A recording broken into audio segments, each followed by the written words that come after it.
10 اختلافات بين استخدام الفوتوشوب في مصر وبره مصر.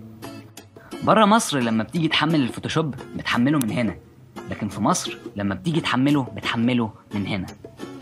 بره مصر لما بتيجي تجيب سيريال للفوتوشوب بتعمل كده، لكن في مصر لما بتيجي تجيب سيريال للفوتوشوب بتعمل كده. بره مصر لما بتدور على دروس للفوتوشوب بتدور على ده، لكن في مصر لما بتدور على دروس للفوتوشوب بتدور على ده.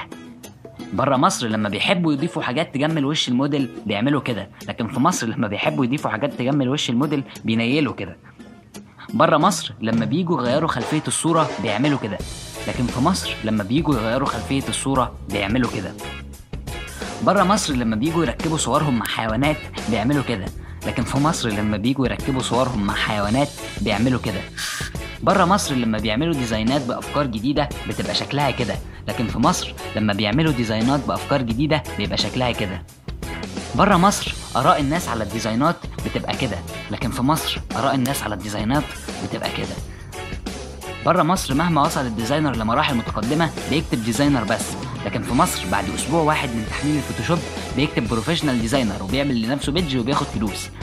بره مصر الفوتوشوب بيستخدم في تركيب الصور بس، لكن في مصر الفوتوشوب بيستخدم في تركيب الفيديوهات كمان. ازاي تعمل صورة حلوة بالفوتوشوب؟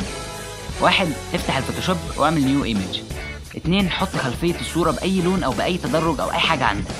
3. حط صورتك واعمل عليها كل الإفكتات الممكنة. 4. اكتب اسمك وتحتها أسير الأحزان أو التنين المجنح.